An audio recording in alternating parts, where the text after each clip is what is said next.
Hello, good morning, students. Welcome in today's class through online teaching. In today's class, we are going to start a religious poem. Its title is Light Shining Out of Darkness.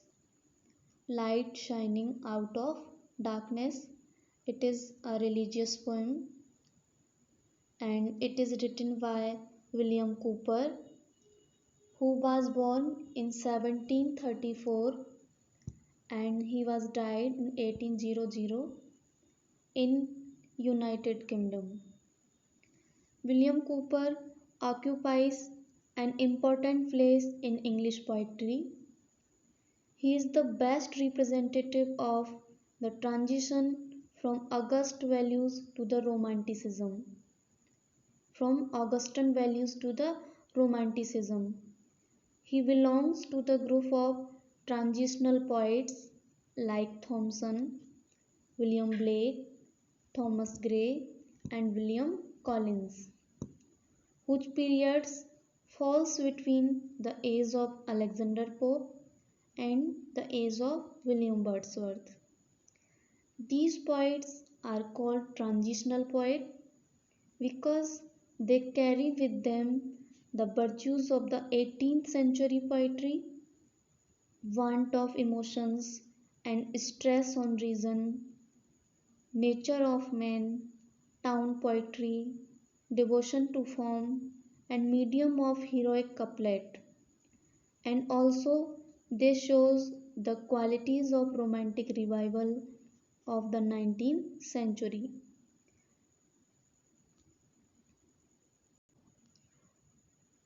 Task, the sofa, the Negro's complaint, the task, the Negro's complaint, and the sofa, light shining out of darkness are his important works. William Cowper's poem Light Shining Out of Darkness is a hymn and it is a religious poem which can be sung in English church service. William Cowper's more reflections are expressed in this poem. William Cowper composed this poem under the influence of Newton. He guides us in doing noble work. He finds God's order bitter and sore, but under his bitterness there are virtues and blessings. In this poem, the poet speaks of the ways of God to men. God's ways are mysterious. William Wordsworth says that God's ways are mysterious. He is omnipotent. He is the unquestioned king of the universe, but he is not tyrant. He is kind and merciful. God is kind and merciful. Like Milton, Cowper has absolute faith in the mercy of God. As his ways are mysterious, we should not try to analyze them. He has his own ways to show his grace and mercy. Cowper says in this poem that God is all powerful. He can do things which are impossible for man to perform. He can stand and walk in deep ocean. He can ride on a storm and perform miracles. He can be seen working in the deepest minds. God is merciful. Sometimes people doubt about his mercy and justice. When we face troubles, crises and live in unbearable poverty and miseries of life, we complain against God and says that there is no justice in the court of God. But it is not so. We must trust in the mercy and justice of God. God's ways are strength. The miseries and poverty may prove blessings in disguise. At the back of this stern look, he has a divine face. The miseries, sorrows, and sufferings are short-lived. William Cowper says in his poem again that God showers all the graces on his devotee. If he shows anger, it is for the welfare of his followers. He guides him on the right path. God's punishment is very bitter, but it saves us from peril and disaster. Our disbelief is the result of our ignorance about the ways of God. When we suffer, we tell that God is against us. God provides every kind of blessings at a very short notice. God's order may appear unkind and painful, but the end is always very charming. So, students, this is the central theme of the poem Light Shining Out of Darkness. So, students, let's start the poem Light Shining Out of Darkness.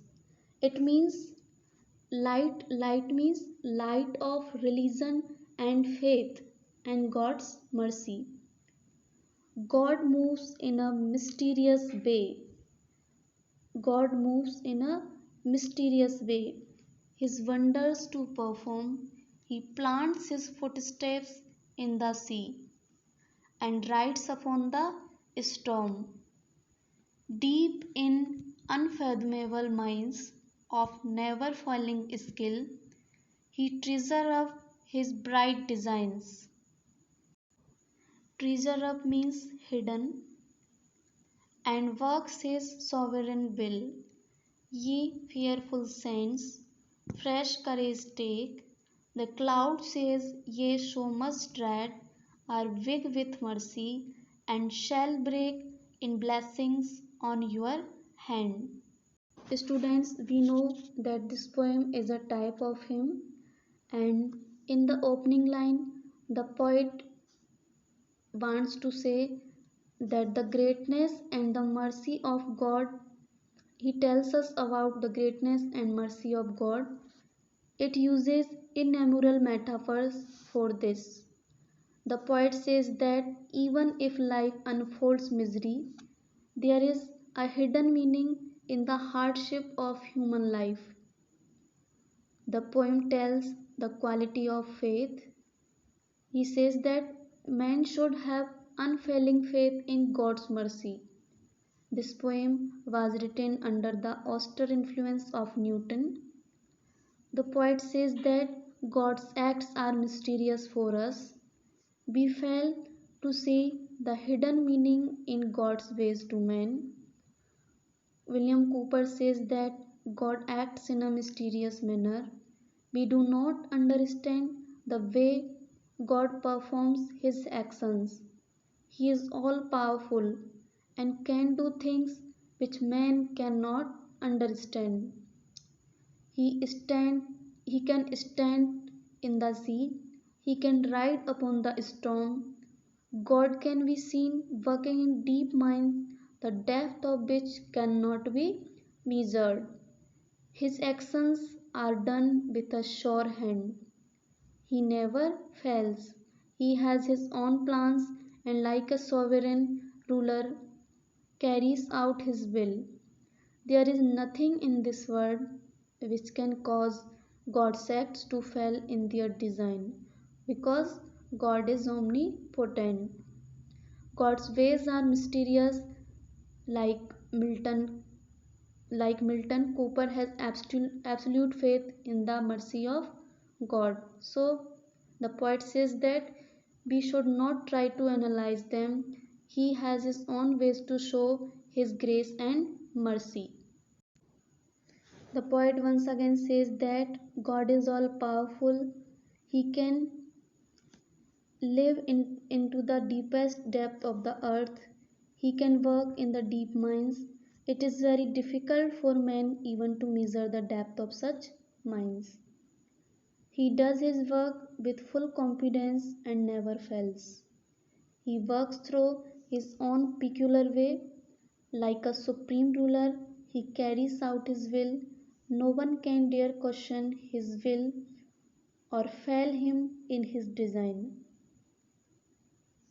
God is always merciful. The sorrows and sufferings are like dreadful clouds, which break in merciful rains, which bring blessings to the farmers and others. God acts in a mysterious way, and the storms and tempests end in peace and happiness. God is always merciful. He may sometimes appear to be full of anger and threat, but in the end, He gives happiness to the all. The poet uses many metaphors for expressing his ideas. The cloud appear dark and fearful, but brings rains which prove good for the harvest. Now we will explain next stanza. Judge not the Lord by feeble sense, but trust Him for His grace. Behind a frowning providence, He hides a smiling face. His purposes will ripen fast, unfolding every hour. The bud may have a bitter taste, but sweet will be the flower. Blind unbelief is sure to err and scan his work in vain. God is his own interpreter, and he will make it plain. In next stanza, the poet wants to say that God is omnipotent. He can do the things which are impossible for men to perform. He can stand and walk in deep seas, ride on the winds, and work in unfathomable depth of minds. But God is merciful. We should have absolute faith in the mercy of God. He, he showers blessings over His devotee, but sometimes He punishes them through pains and sufferings. They are to guide His ardent followers. The sufferings and miseries may prove blessings in disguise. They prove God's mercy. A bud tastes bitter, but when it blooms and becomes a flower, it looks sweet, beautiful, and fragrant. Similarly, the ways of God or the punishments given by God appear to be severe and tyrannical, but it is for our own benefit. They guide us and make us follow the right path, just an honest path which leads us to our salvation. In the concluding stanza of the poem, the poet says that God's actions are mysterious, they are hidden. We do not know what God will do. Many a time, God appears to be frowning. This makes us sad. We begin to think that God will punish us. We begin to disbelieve in God's mercy, but this is blind unbelief. It is surely wrong. It is wrong to scan God's action and disbelieve in His mercy.